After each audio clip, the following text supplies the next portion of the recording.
Take just a couple of minutes and give you some sample language lessons. Here's lesson number 1. Wir werden jetzt anfangen, Deutsch zu lernen. Und ich möchte im Voraus sagen, dass nach meiner Meinung Deutsch ist eine sehr schöne Sprache. Und ich hoffe, dass Sie alle sehr viel Erfolg mit Deutsch haben werden. What do you think? Good lesson so far? Do you think if I kept talking to you like that, you'd pick up German? Not very likely. How about if I repeated it? Would that help?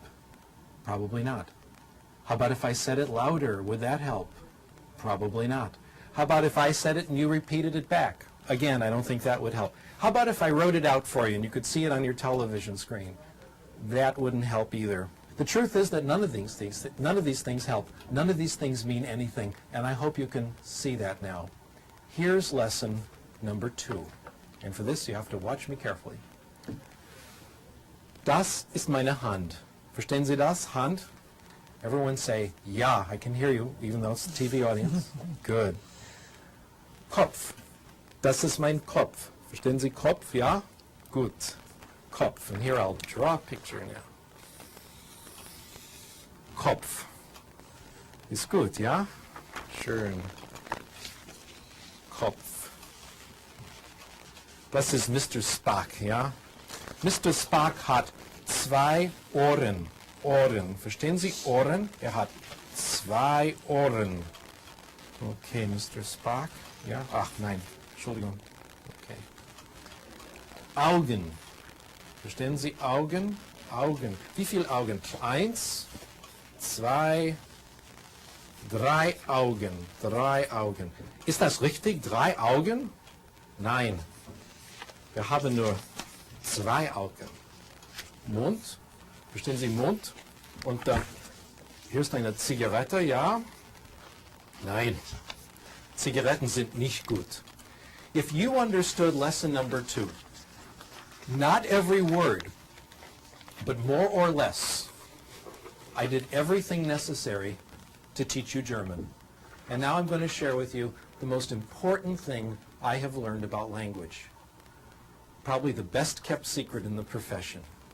We acquire language in one way and only one way, when we understand messages.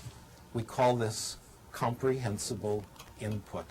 We acquire language when we understand what people tell us, not how they say it, but what they say, or when we understand what we read. Comprehensible input, in my opinion, has been the last resort of the language teaching profession. We've tried everything else. We've tried grammar teaching, drills and exercises, computers, etc. But the only thing that seems to count is getting messages you understand, comprehensible input. So anything that helps make input comprehensible, pictures, knowledge of the world, realia, etc., helps language acquisition. If comprehensible input is true, what we call the input hypothesis is true, other things follow from it. And a very important corollary of the input hypothesis is this. Talking is not practicing. Talking is not practicing. What does this mean? It means if you want to improve your Spanish, it will not help you to speak Spanish out loud in the car as you drive to work in the morning. It will not help you to go to the bathroom, close the door, and speak Spanish to the mirror. I used to think those things help. Now I think they don't. On the other hand, if we were a German class and we could hang together for a couple of weeks, say an hour a day of German, and I could keep the input light and lively, as in the second example, you'd start to acquire German. It would come on its own. And eventually, you'd start to talk. Your speaking ability would emerge gradually. Now, we have a lot of evidence that this is true, but rather than go through that, I'd like instead to tell you a story that illustrates the same point. My experience took place in 1974 when I was briefly living in exile from California, working at the City University of New York at Queens College as director of English as a second language. And like everyone else in New York, we lived in a big apartment building. And the apartment next door to us was owned by a Japanese company. And every year there'd be a new family in the apartment. And every year there were the children who couldn't speak English. And there I was, director of English as a second language. So I remember going up to the little girl next door. She was 4 years old. Her name was Itomi. And I didn't know about this material on language acquisition then. Nobody did. And I thought then the way you get people to acquire language is you get them to practice talking. So I tried to get her to talk. I'd say, Itomi, talk to me. Say good morning. Say hi. No response. Well, clearly I decided I've got to make this more concrete. Itomi, say ball. No response. Well, obviously I've got to break it down into its component parts. Let's work on initial consonants. Say ba. Look at my lips. Again, no response. There's a theory going around then that a lot of people still believe that children don't really want to acquire language. You have to kind of force it out of them. So I tried that. No matter what I said, Itomi wouldn't speak. She didn't say anything the first week. She didn't say anything the second week, the first month, the second month, 5 months until she started to speak. Actually, that's not entirely true. Children during this stage do pick up certain expressions from the other children in the neighborhood. It's not real language. They understand approximately what they mean. Again, it's not real language. They have a rough idea what it means. They use it in roughly appropriate situations. Things like, leave me alone, get out of here. After about 5 months, Itomi started to speak, and several things were interesting about her language. First, it looked a lot like first language acquisition, the same process our children went through. 1 word, 2 words, gradually getting more complicated. Second, it came quickly. By the time Itomi and her family went back to Japan at the end of the year, her English was closing in on the way the other children in the neighborhood were talking. The question is this: what was going on during those 5 months? She was listening. She was picking out comprehensible input. When she started to speak, it was not the beginning of her language acquisition. Let me repeat that. When she started to speak, it was not the beginning of her language acquisition. It was the result of all the comprehensible input she had gotten over those 5 months. That's how we're doing it now. And the results we're getting aren't a little better than other methods. They're actually much, much better. Before I leave this topic, let me put in a brief commercial message for speaking. I'm not opposed to speaking. I think when students speak, it's fine. But what counts in speaking is not what you say, but what the other person says to you. In other words, when you get involved in conversation, what counts is the input that you can stimulate from other people. So I'm in favor of student speaking, but we have to understand it makes an indirect, a helpful but indirect contribution to language acquisition. I'd like to discuss one more hypothesis before we move on to literacy, and this is a very important one called the affective filter hypothesis. Research in language acquisition has concluded that there are several factors that relate to success in language acquisition, and I'm going to list them here on your screen. One factor is motivation.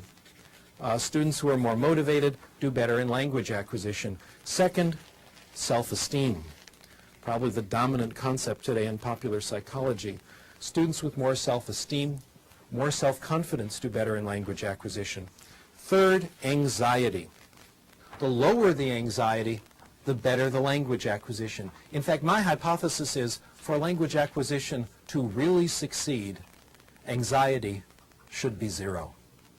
This has happened to you. Have you ever been in a situation speaking a language that you may not speak very well? When the conversation gets so interesting, you temporarily forget that you're using another language. If this is happening to you, that's when you're acquiring. When your focus is completely on the message, what the other person is saying, and your anxiety is temporarily gone. By the way, as an important footnote to this, I guess today we say sidebar, as a sidebar to all this, I'm not sure that 0 anxiety is right for everything. I'm sure it's good for a lot of things, but I'm not quite sure how far to push this. Sometimes we call facilitative anxiety is okay. I don't believe in torture, but sometimes a little anxiety is okay. Language acquisition, though, is different. For language acquisition to succeed, anxiety has to be directed somewhere else, not at the language. Frank Smith puts it this way: for the child to develop literacy, the child has to assume that she's going to be successful. The way we integrate this into the theory is like this.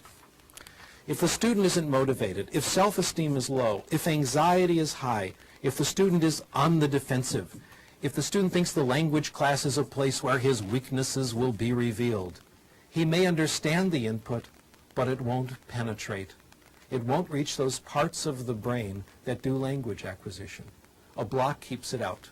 We call this block the affective filter. Here's how it works. Somewhere in the brain, Chomsky tells us, is a language acquisition device. Our job is to get input into the device.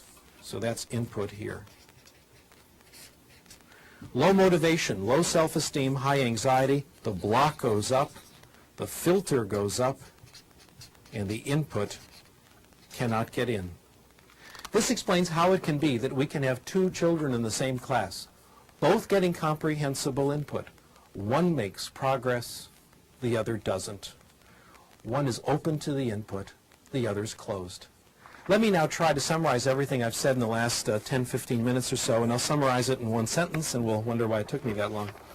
We acquire language in one way, and only one way, when we get comprehensible input in a low anxiety environment.